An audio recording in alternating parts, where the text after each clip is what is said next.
Hey everyone! Today we're going to be examining the behavioral habits and learning capability of one of our favorite SJWs, Michael Rowlands. We will record what he's learned, what he still doesn't have a grasp of besides reality, and even witness a moment in this examination when his brain snaps. Roll the intro!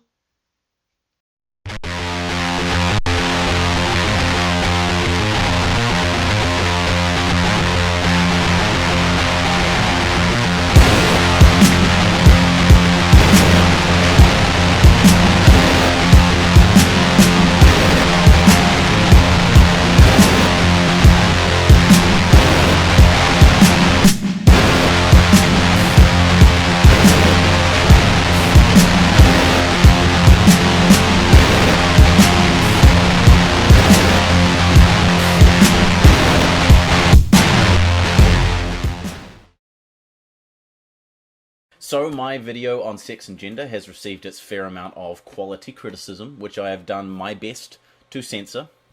Researchers log subject still has the inability to allow free speech in his comment sections, unlike those of us that are open-minded and welcome discourse. I learned a few things. Number one, I don't understand science. That's right, he can be taught. Subject does have the capability to learn, however, it is at a limited capacity since this epiphany is not going to last for long. You'll see. But a guy on the internet who doesn't understand consent or copyright law is an expert. Observing this subject, we can now see that he has strong passive-aggressive tendencies toward people that have done response videos to him in the past. Maybe it's due to sexual repression, maybe it's due to the fact that he can't get his dick in any woman within 10 feet of him without feeling guilty or misogynistic. This has yet to be determined. Number two, there are only two sexes.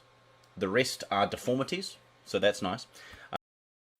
Wow, just wow, Michael. You ridiculed an entire group of intersex people just to try and take a jab at us who are trying to put holes in your argument. Classy, dude. Really classy. You can be sarcastic without doing shit like this. This was really tasteless, Michael. Really tasteless. Three, I learned a new word, and that word is transtrender. Now, what the fuck does that mean, you might rightly ask? Well, dear friend, let's ask the internet. As you can see here, Urban Dictionary defines transtrender as a person who identifies as male or female but does not experience any gender dysphoria. It can also mean someone who identifies as male or female because they think it's trendy/cool. The first thing I found hilarious about this word is the people who use this term are probably the same people who get upset at SJWs for making up new words. Ah, but does the word transtrender actually have origins from other words in etymology? We're going to look that up in a minute, and some of your made-up pronouns. It's time to play the word game!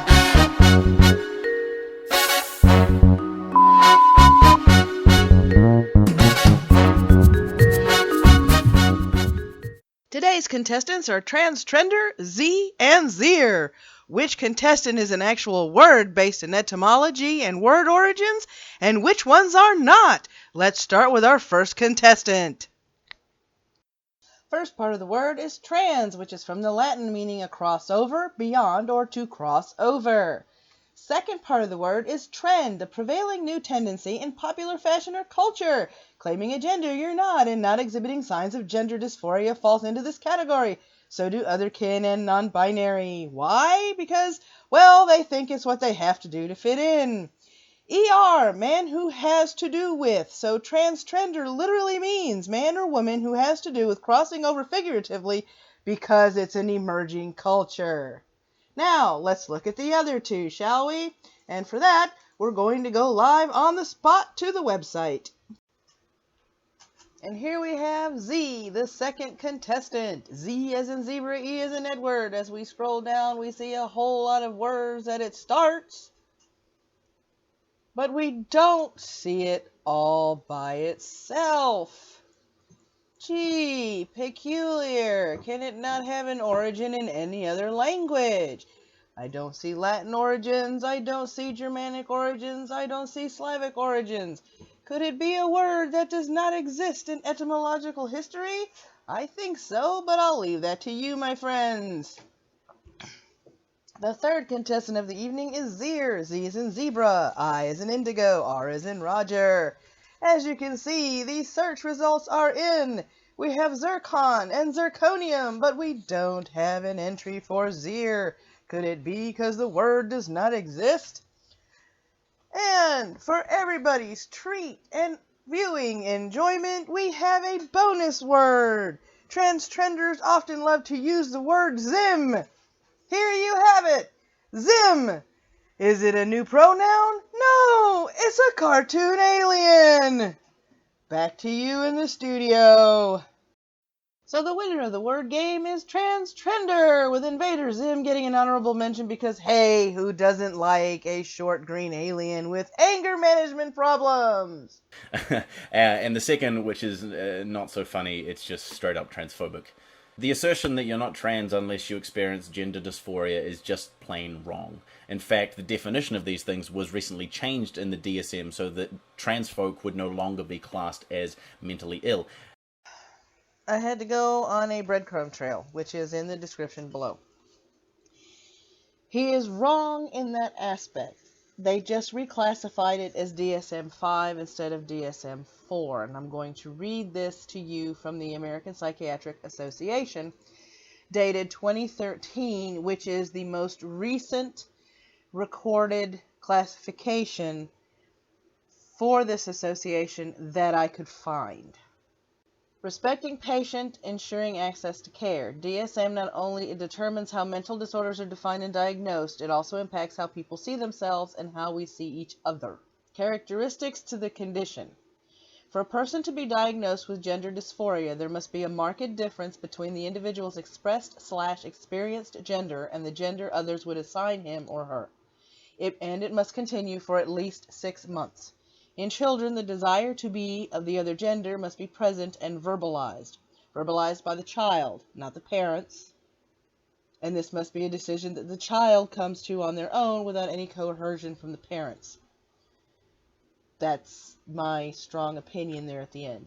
This condition causes clinically significant distress or impairment in social, occupational, or other important areas of functioning. Gender dysphoria is manifested in a variety of ways, including strong desires to be treated as the other gender,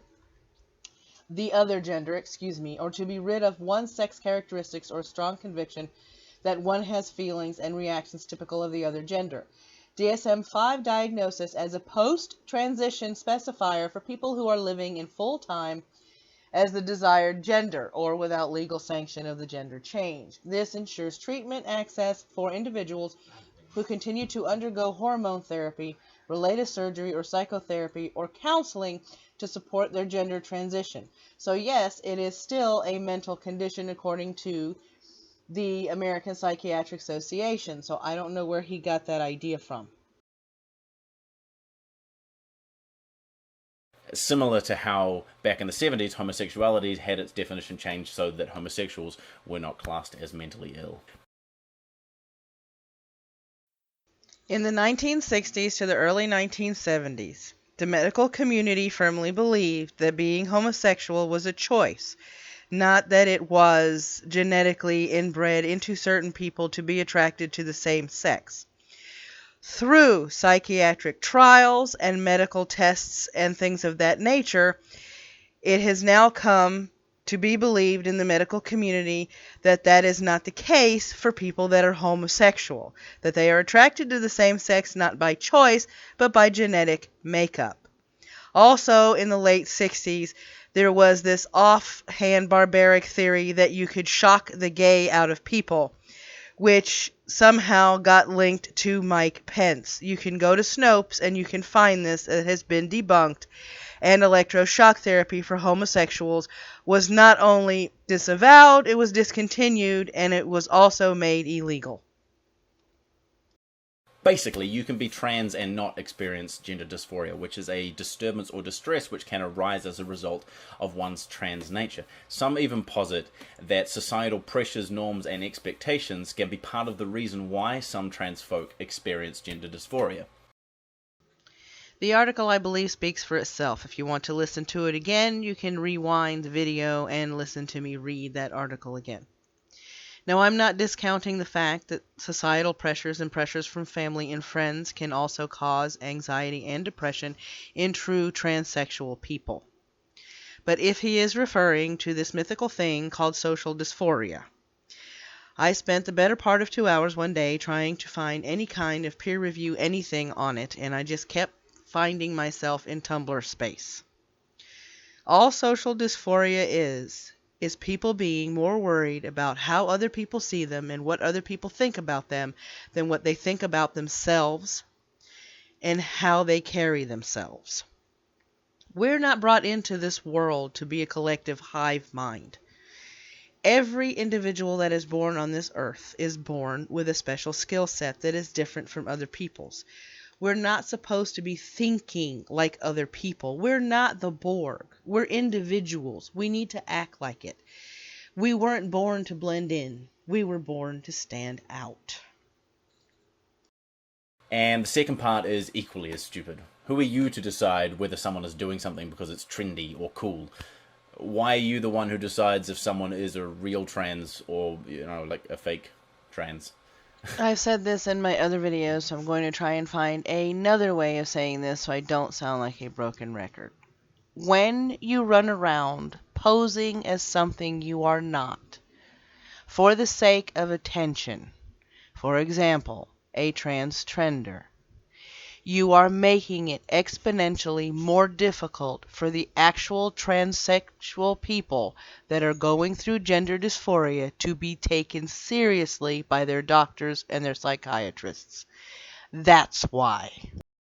He goes on for maybe a few more seconds about how it reminds him of, our argument about you're racist if you're sitting there trying to say everybody else is racist, which is completely off topic. And then he does, this.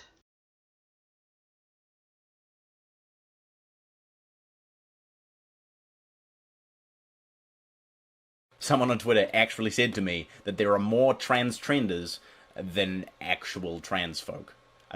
How could you possibly know that? How would you... what? What? Did you see it? Did you catch that? His brain broke. Did you see just when it happened? Hang on. Let me play it again. How would you... what? What?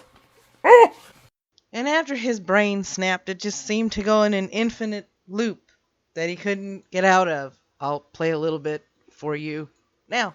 Next time I meet a trans person, I'm going to check to see if they're suffering from any distress in relation to their transness. And if not, I'm going to out them for being a trans trender. Yeah, that's right, motherfucker. Which would then probably lead them to be a little bit distressed.